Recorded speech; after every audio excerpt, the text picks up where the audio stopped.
What's up everybody, Nif here. Neverness to Everness is approximately a week away, and I think today it's important that we talk about how to not waste your S rank character selector that you get at 50 pulls. We're going to get 50 pulls pretty damn quick, and I think it's super important that you make sure that you're using it to the best of its ability and not wasting it.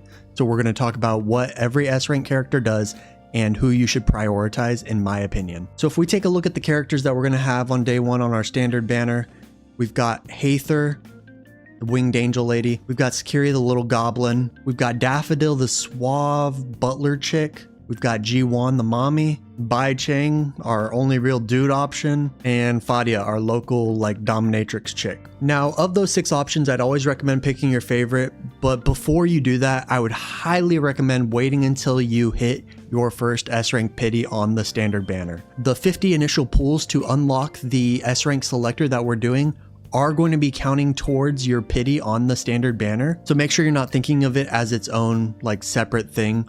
Once you get to 70, you're going to hit soft pity and it'll make your odds of getting a S rank character way higher. And then once you hit 90, you're guaranteed to hit an S rank character. Once you hit your first S rank character and you know who's being added to your team, then I think you should make the decision on who you want to use your selector for. My personal priorities are going to be Daffodil, followed by Ji-Wan, followed by Haether. Then we've got Fadia, Bai Cheng, and Sakiri. Daffodil is an absolute beast. She's like super top tier when it comes to damage, and she's the peak at breaking bosses. So she's going to be a huge character when it comes to bossing. Daffodil's also our only real current option for chaos damage. So if you want to access Discord, the elemental cycle, or you want to access Scorch or Nova, then you're going to need access to Daffodil.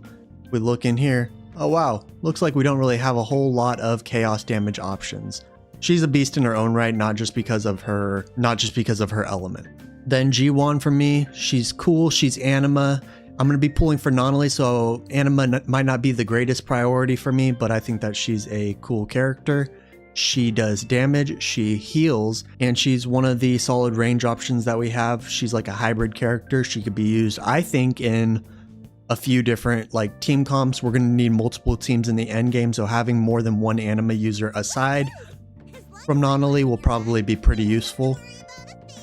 Next up, Haether. Haether's got Lakshana, which is going to be useful for charge. It's going to be useful for stain, and it'll be useful for Remora. So having a Lakshana character to be able to access those elemental cycles will be pretty cool to access. By the way, I'm going to be doing an elemental cycle video. Tomorrow we've got the Nonali giveaway plus the Nonali Should You Pull video. So look forward to that. Subscribe so you can check that out. Hit 1,000 subs, I'm shaving my head. It looks like we're actually gonna hit that, so I'm gonna be buzzing my head. But after the Nonali video tomorrow, Friday morning, we'll have an elemental cycle video, which will help you to understand all the different element cycles in the game. And then we got Bai Cheng, the butterfly dude. Like, look at this pin. That pin's pretty swag. But he's a dude, so people aren't gonna play him as much. Some people might, but most people won't. He's incantation, and he's a damage over time main DPS. Now, I haven't gotten to play with him too much. He's considered relatively hard. However, I like a challenge. I like a high skill ceiling character. Makes me feel kind of elitist, you know? But he is a really good damage dealer in his own right, and I do like damage over time characters. With his incantation element, you could take advantage of Hexed, Scorch, and Discord. And then with this little team I've got here, you could also pair in Nova if you're using Fadia or Haniel. Those both offer some sustain. So a team like this with Nonali dealing, like this wouldn't be the actual setup, but Nonali can be like a main on-field DPS. Bai Cheng could do his damage over time. Daffodil could be in there for breaking, Fadia for survivability, and it gives you access to so many Esper cycles to get tons of elemental reactions.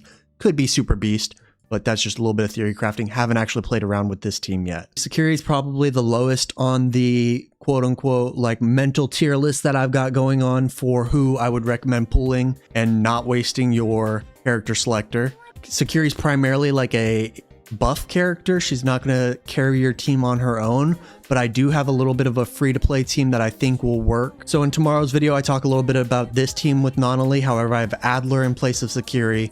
But with Sakiri in here, if you hit her on the standard banner, if you don't pull for Nonali, you could pop in G1 if you hit her or use your Selector on her. You could use Mint as like a free-to-play option. This could be like a pretty good little core free-to-play team for clearing early content with Zero as a big damage dealer, Mint as the secondary damage dealer. You'll activate the Blossom element. You'll activate Hexed. But this team could be built around Sakiri. Sakiri could be used to mob as, not mob, but she could use her AoE to gather up mobs. Zero could do some burst damage. Mint could deal some damage. And then the third slot could be for a more flexible unit to squeeze in some healing or some like Aether for a battery. But this could be a team that works and is like functional early game for more of a free-to-play friendly team if you hit Sakiri. I personally, like, I think Sakiri's cute. I just don't think that she's as valuable as the characters above her. We're going to end off the list with Fadia here, who I think is a sleeper, who I've kind of been sleeping on. Fadia is a survival character. She takes your team's damage and absorbs it herself. And once you have some investment into her in terms of awakenings and everything, she can be a real beast in like endgame content, and she can make your team practically invincible. That is further down the line. We're going to get tons of standard banner pulls as the game goes on. But if you like Fadia, cool, pull for her. If you don't hit her, by pity. She will be useful, I think, especially later on in the game. So I think she does have some value. I don't really like her, so that's just my personal opinion. Don't come after me for that. But yeah, ending with Fadia, I think she is super useful. A little clunky in combat, but in terms of her skill and what she brings to a team, she can make your team super survivable. In the Nonali video tomorrow, I show her off in a more endgame team that Utopia showed off. Shout out to him. It's broken and has capability to just destroy endgame. But if you like Fadia, pull for her. If you like any of these characters, pull for them. Your enjoyment is more important than the meta. That's like the #1 priority here. Enjoy the game. But these are just my opinions on the given characters on the standard banner, who you should be prioritizing, and don't waste your standard banner selector.